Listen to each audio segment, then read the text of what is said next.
अस्सलाम वालेकुम जी। हम स्टार्ट कर रहे हैं इनफाइनाइट सीरीज जो कि हमारे मैथमेटिकल मेथड में चैप्टर नंबर 8 है। तो उसको हम कुछ डिफाइन इस तरह से कर सकते हैं कि इनफाइनाइट सीरीज से मुराद ये है, if we add an infinite sequence को अगर आप ऐड कर दें we have an infinite series, तो हमें जो हासिल होगा वो इनफाइनाइट सीरीज होगा। यानी आपके पास जो सीक्वेंस है अगर आप उसको ऐड कर दें तो हमारे पास जो सीरीज बनेगी उसको हम ऐड करने के बाद जो सीरीज बनेगी इनफाइनाइट सीरीज बोलेंगे। तो सबसे पहले हमें पता होना चाहिए कि सीक्वेंस किसे कहते हैं, फिर हम इसके आगे की तरफ बढ़ते हैं। तो सबसे पहले हम सीखते हैं कि सीक्वेंस क्या होता है। तो सीक्वेंस हमारे पास ये है, अगर हम सीक्वेंस को गौर से देखें कि सीक्वेंस जो है वो फाइनाइट भी हो सकती है, इनफाइनाइट भी हो सकती है। सीक्वेंस की जो डेफिनेशन है वो इस तरह से है कि अरेंजमेंट ऑफ नंबर्स, कि एक खास तरतीब हो नंबर्स की इन ए पार्टिकुलर ऑर्डर, यानी एक खास ऑर्डर में अरेंजमेंट की अगर तरतीब है तो हम उसको सीक्वेंस कहेंगे। और आप मैथमेटिकल अगर इसकी डेफिनेशन देखें तो हमारे पास ये है, a sequence is a function whose domain is the set of natural numbers. ये एक ऐसा फंक्शन है जिसकी डोमेन जो है वो सेट ऑफ नेचुरल नंबर्स है। सेट ऑफ नेचुरल नंबर्स को आप सेट ऑफ पॉजिटिव इंटीजर्स भी कहते हैं। It is represented by an और an, और ये सीक्वेंस की नोटेशन है। ए सीक्वेंस में बी कन्वर्जेंट और डिवर्जेंट। सीक्वेंस जो है वो कन्वर्ज हो सकती है या डिवर्ज हो सकती है, या एक और लफ्ज भी हम उसके लिए बोलते हैं, डिवर्जेंस की ही किस्म है आगे, कि ऑसिलेटरी जो हमारे पास सीक्वेंस है वो हो सकती है। यानी अगर तो हमारे पास सीक्वेंस कन्वर्ज है, किसी एक नंबर को मीट कर रही है तो हमारे पास कन्वर्ज है। अगर वो सीक्वेंस की लिमिट आपकी अफिनिटी या माइनस अफिनिटी आ गई है तो वो डिवर्जेंट है। अगर लिमिट आपकी आई तो फाइनाइट है, अफिनिटी नहीं आई, लेकिन वो लिमिट यूनिक नहीं आई, जैसे +-1 आ गया, +-2 आ गया, फिर हम उसको ऑसिलेटरी सीक्वेंस बोलते हैं। तो इसकी हम मजीद भी डिटेल में जाते हैं कि हमारे पास ये चीजें क्या है। तो सीक्वेंस की डेफिनेशंस में हम ये भी सीखेंगे, the numbers of elements is called the length of sequence. तो जितने आपके एलिमेंट्स की तादाद है वो आपकी लेंथ ऑफ द सीक्वेंस कहलाएगी। कि लेट्स सपोज अगर आप फर्ज करें आपके पास है A5 है, 5 एलिमेंट्स है, A1 A2 A3 A4 A5। अब 5 एलिमेंट्स है तो आपकी जो सीक्वेंस की लेंथ है वो 5 बन जाएगी। दूसरे नंबर पे पॉइंट ये है, sequence is an ordered list of numbers. Sequence जो है वो ऑर्डर्ड लिस्ट है नंबर्स की। द 3 डॉट्स, हमारे पास जो 3 डॉट्स है, 3 dots means to continue forward in the particular established. तो हमारे पास जो 3 डॉट्स हम आमतौर पे लगा देते हैं, इसका मतलब होता है कि सेम बिहेवियर से वो सीक्वेंस जो है वो कंटिन्यू है। जैसे कि अगर मैंने 5 टर्म्स है, अगर मैंने 10 टर्म्स लिखनी होती तो मैं A5 के आगे 3 डॉट डालता और फिर मैं आगे A10 लिख देता कि इसी सीक्वेंस से ये हमारे पास ये आ गई।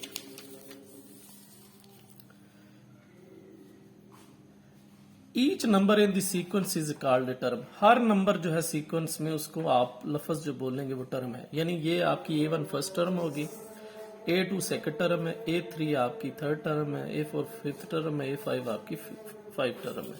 तो ये हमारे पास आ गया है। लेट्स सपोज एक सीक्वेंस दी हुई है, इन द सीक्वेंस 1 3 5 7 9 और आगे डॉट डॉट कर दिया, तो 1 is the first term, 1 first term है, 3 is the second term, 5 is the third term, और इसी तरह 7 आपकी फोर्थ टर्म होगा, 9th आपकी फिफ्थ टर्म होगा, तो एंड सो ऑन। 3 डॉट डालने का मतलब कि उसी बिहेवियर से आ रहा है। अब आप देखें कि इनका एक खास आप नंबर ऐड करें तो अगली टर्म आ रही है। 1 में 2 ऐड करें तो 3 बन रहा है, 3 में 2 ऐड करें तो 5 बन रहा है, 5 में 2 ऐड करें तो 7 बन रहा है, 7 में 2 ऐड करें तो 9 बन रहा है। तो ये एक बिहेवियर, एक खास तरह का बिहेवियर शो कर रहा है, खास तरह का ऑर्डर की सीक्वेंस है। तो ऐसी ही सीक्वेंस तरतीब को फिर हम कहते हैं कि ये नंबर्स की तरतीब जो है ये सीक्वेंस कहलाती है। हम एग्जांपल्स देखते हैं कि रोजमर्रा जिंदगी में हमारे सीक्वेंस से क्या मुराद होता है।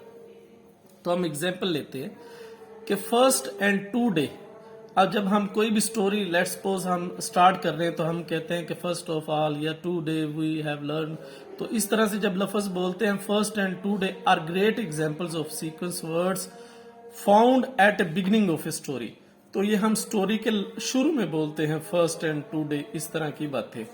तो ये सीक्वेंस के हमारे पहले जो टर्म है वो है। फिर उसके बाद हम बोलते हैं इस स्टोरी में जब चलते जाते हैं फिर हम बोलते हैं then, later, after and suddenly. तो ये इस तरह की जो टर्म्स है are sequence words that might be found in the middle of a story, वो फिर मिडल ऑफ स्टोरी में इस तरह के लफ्ज पाए जाएंगे कि उसके बाद क्या हुआ, उसके बाद देन क्या हुआ, फिर हम कहेंगे सडनली, फिर अचानक से क्या होगा। तो ये स्टोरी के बीच में से वर्ड्स आते हैं, यानी सीक्वेंस उसी तरह कंटिन्यू है। और एंड पे हम क्या बोलते हैं, the words first, next, then and the last are sequence words. ये सारे हमारे पास जो वर्ड्स हैं ये हमारे पास सीक्वेंस वर्ड्स है कि first, next, then and last. जिस तरह हम कहते इसी तरह हमने सीक्वेंस ली थी, जैसे कि आप देखें 1, 3 and then 5, 7 and last one let's suppose is 9। तो फिर इस तरह के जो लफ्ज बोले जाते हैं ये सीक्वेंस को रिप्रेजेंट करते हैं।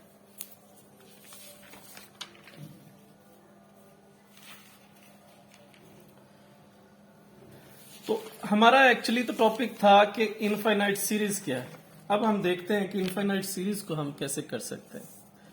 इनफाइनाइट सीरीज यही है कि if we add an infinite sequence, हमारे पास सीक्वेंस है, अगर हम उसको ऐड कर दें we have an infinite series, तो हमारे पास जो है इनफाइनाइट सीरीज बन जाती है। हम थोड़ा सा इसको एक्सप्लेन से पढ़ लेते हैं कि लेट्स सपोज हमारे पास जो है ये तरतीब कुछ इस तरह से आ गई। लेट्स सपोज हमारे पास है 1/2, 1/2 square, 1/3 square, 2 power 3 and so on. अब आप इसका अगर बिहेवियर चेक करें तो देखिए पहले 2 की पावर 1 है, फिर 2 है, फिर 3 है, एक खास तरतीब से आ रही है। तो ये हमारे पास एक सीक्वेंस होगी। अब ये अलग से बात है, सीक्वेंस की आगे टाइप्स हैं कि वो अरिथमेटिक सीक्वेंस है, ज्योमेट्रिक सीक्वेंस है, हार्मोनिक सीक्वेंस है। ये एफएससी में ये चीजें हमने पढ़ी हुई हैं कि अगर हमने अरिथमेटिक सीक्वेंस देखना है तो कॉमन डिफरेंस सेम होना चाहिए। ज्योमेट्रिक देखना है तो आपका जो second term over first term और third term over second term, इनका आंसर इक्वल आना चाहिए। हार्मोनिक जो है वो आपका रेसिप्रोकल होता है अरिथमेटिक सीक्वेंस का। तो एक खास तरतीब से अगर दिए होंगे तो वो हमारी सीक्वेंस बन जाएगी। उसके बाद देखिए इनफाइनाइट सीक्वेंस है, A1, A2, A3। आप अब देखना AN के आगे भी कंटिन्यू है, तो कंटिन्यू है तो फिर हम कहेंगे कि ये हमारे पास इनफाइनाइट सीक्वेंस है। इनफाइनाइट सीरीज क्या है, क्या आप इन सबको ऐड कर लें, इन सबको हमने ऐड कर लिया और हमने n के इक्वल लेट किया और n की वैल्यूज 1 से इंफिनिटी। आप n की जगह 1 लगाएंगे तो फर्स्ट टर्म आ जाएगा, 2 लगाएंगे सेकंड टर्म, इसी तरह। तो इसको हम इनफाइनाइट सीरीज कहते हैं कि ऐड अप कर ले सीक्वेंस को। और लिमिट ऑफ द सीक्वेंस क्या है कि आप जस्ट an आपके पास टर्म है, आप उस पर लिमिट लगा दें, क्योंकि ये n1 टू अफिनिटी कर रहा है और n अप्रोचेस टू अफिनिटी हमने लगा दिया। और आपने जस्ट लिमिट an पे nth term of the sequence पे लिमिट लगा देनी है n अप्रोचेस टू अफिनिटी। जैसे आप n अप्रोचेस टू अफिनिटी लगाएंगे कोई आपके पास लिमिट आ जाएगी। अब ये लिमिट के बारे में 3 केस हैं कि ये आपकी फाइनाइट हो सकती है, इनफाइनाइट हो सकती है, या हो सकता है ये यूनिक ना हो। अब हम ये देखते हैं कि ये 3 केसेस क्या हो सकते हैं। केस नंबर 1 ये है कि आपने nth term of the sequence पे limit n approaches to infinity लगाया, तो आपका आंसर जो फाइनाइट और यूनिक आया, फाइनाइट भी है यूनिक भी है, तो फिर हम फौरन कहेंगे जो आपकी सीक्वेंस है वो कन्वर्जेंट है।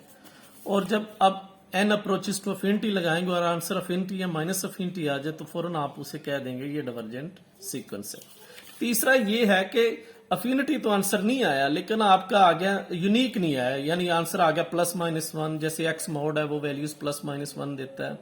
स्केयर रूट है, स्केयर रूट भी आपको पता है डबल वैल्यूज देता है, तो वो डबल वैल्यूज इस तरह से आ जाए तो वो फिर हमारे पास कहलाएगी ऑसिलेटरी सीक्वेंस कहलाएगी।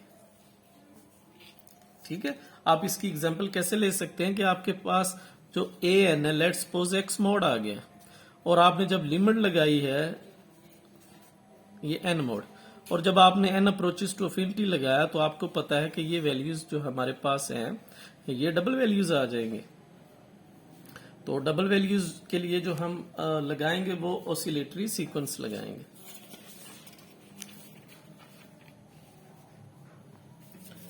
फिर हमारे पास एक्सरसाइज 8.1, उसमें क्वेश्चन 1 ही है, nth term of A sequence is given. nth term sequence की गिवन है, determine whether the sequence converge और डिवर्ज। तो हमने कन्वर्ज और डिवर्जेंस जो है वो उसका चेक करना है। अगर कन्वर्ज है तो उसकी लिमिट भी चेक करनी है। तो क्वेश्चन हमारे पास सबसे पहले ये रहा कि n over n square plus 3 square root form में आ गया। अगर हम इसको सॉल्व करना चाहें तो जस्ट हमने जो अभी तक पढ़ा जस्ट लिमिट उस पे लगानी, यानी इसको nth टर्म वो कहता है गिवन है 2 ओवर n स्क्वायर प्लस 3। इसकी हमने वो कैलकुलेशन करनी है। तो जस्ट हमने क्या करना है कि लिमिट लगा देनी है n approaches to infinity an, और इसी तरह दोनों साइड पे limit n approaches to infinity आ जाएगी। अब हमारे पास ये सीधा सीधा से क्वेश्चन है कि n की जगह पे अफिनिटी लग जाएगा। तो अफिनिटी स्क्वायर भी अफिनिटी होता है, और अफिनिटी में कुछ ऐड होके जजर भी लेंगे फिर भी अफिनिटी आएगा, तो आंसर आपका 0 आ जाएगा। तो लिमिट कहने का मतलब ये है आपकी 0 आ गई। 0 एक आपके पास फाइनाइट नंबर है और यूनिकली नंबर है, तो इसलिए हमारे पास ये जो सीक्वेंस थी an, ये जो सीक्वेंस की nth टर्म थी ये हमारे पास कन्वर्जेंट आ गई। This implies that convergent sequence.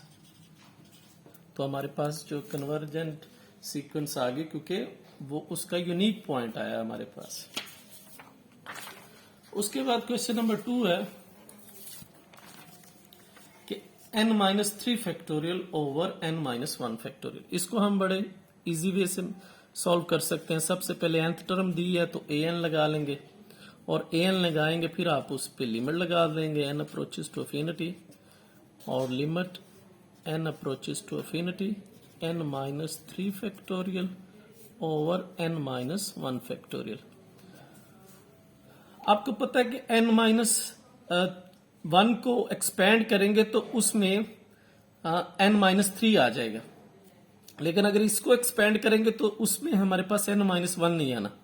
तो हम एक्सपेंड करेंगे डिनोमिनेटर को, यानी n-3 फैक्टोरियल है तो हम इसको एक्सपेंड करते हैं n-1 फैक्टोरियल को, तो ये हमारे पास आ जाएगा n-1।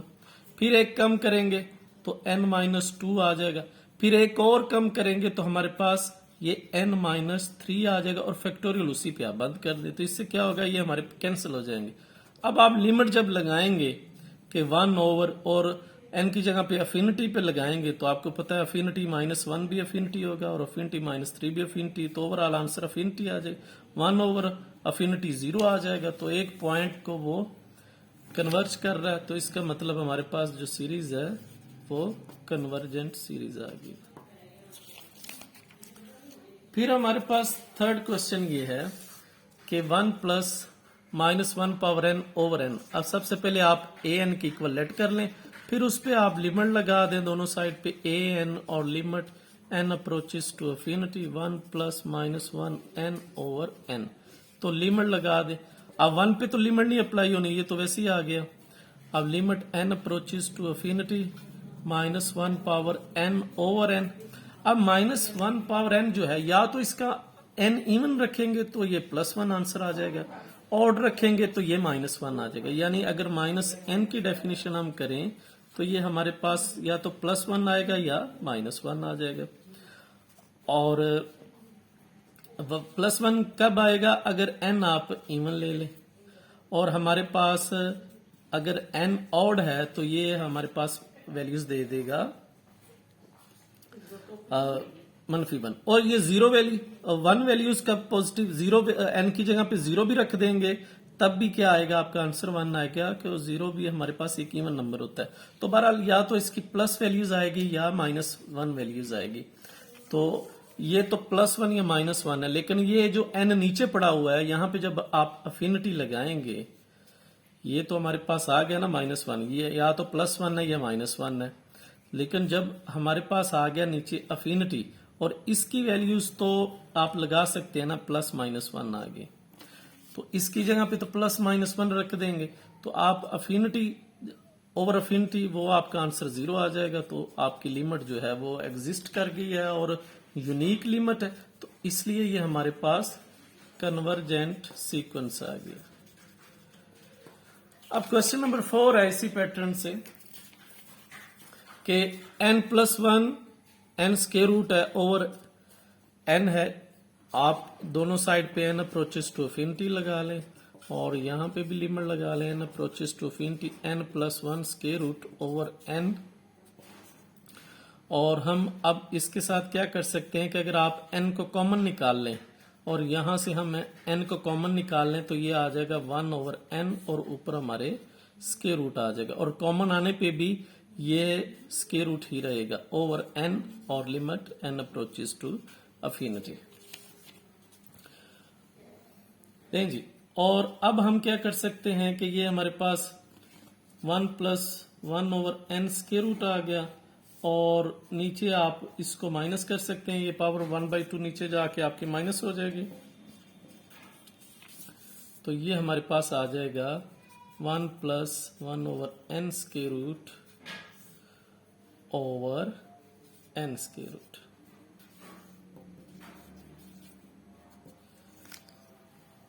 अब जब हम लिमिट लगाएंगे तो 1 ओवर अफिनिटी 0 हो जाएगा, और 0+1 1 का स्क्वायर रूट भी 1 आ जाएगा, लेकिन नीचे जो n पड़ा हुआ है यहाँ पे लिमिट लगाने पे अफिनिटी बन जाएगा, और 1 ओवर अफिनिटी हमारे पास क्या आ जाएगा 0 आ जाएगा। तो ये 0 आ गया, यानी 1 ओवर अफिनिटी लगाने पे 0 बन गया। तो ये तो 1+0 1 आ गया, और 1 का स्क्वायर रूट भी 1 होता है, लेकिन यहाँ पे अफिनिटी लगाने पे 1 ओवर अफिनिटी 0 आ गया। तो 0 एक हमारे पास यूनिक लिमिट है और ये कन्वर्जेंट सीक्वेंस आ गया।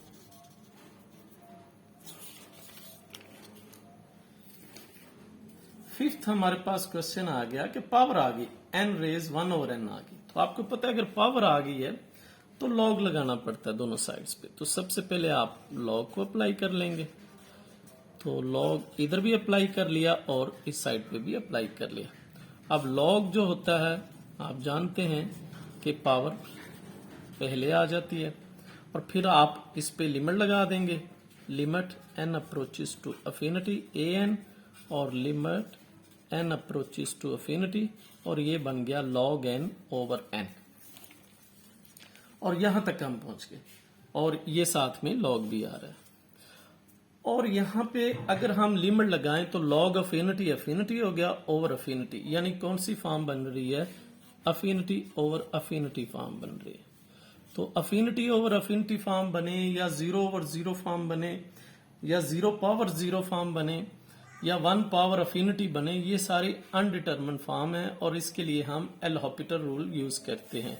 एल हॉपिटल रूल हमारे पास, उसको थोड़ा सा हम एक्सप्लेन कर देते हैं कि अगर दो फंक्शन हमारे पास पड़े हुए हैं इस तरह से, और आपके पास जो है x अप्रोच टू अफिनिटी है और फॉर्म कोई भी आ रही है, या तो वो अफिनिटी ओवर अफिनिटी आ जाए, 0 ओवर 0 आ जाए, इस तरह से कोई भी फॉर्म बन रही है, तो आपने जस्ट क्या करना है कि ऊपर वाले का डेरिवेटिव ले लेना है और नीचे वाले का डेरिवेटिव ले लेना है अलग अलग से। क्वोशंट नहीं लगाना, ऊपर वाले का अलग से डेरिवेटिव लेना है और नीचे वाले का अलग से, और लिमिट उसी तरह से ही अप्लाई करनी है। तो ये हमारे पास एल हॉपिटल होता है, और जब तक ये फॉर्म्स जो हैं ये हट नहीं जाएंगी आप इसको कंटिन्यू रखेंगे, चाहे आपको जितनी मर्जी दफा एल हॉपिटल लगाना पड़े, जब तक कि अनडिटरमिन्ड फॉर्म हट ना जाए, चाहे ये हो, चाहे 0 पावर 0 हो, चाहे कोई कांस्टेंट पावर अफिनिटी हो, या अफिनिटी पावर 0 हो, या अफिनिटी पावर अफिनिटी हो, ये सारी आपकी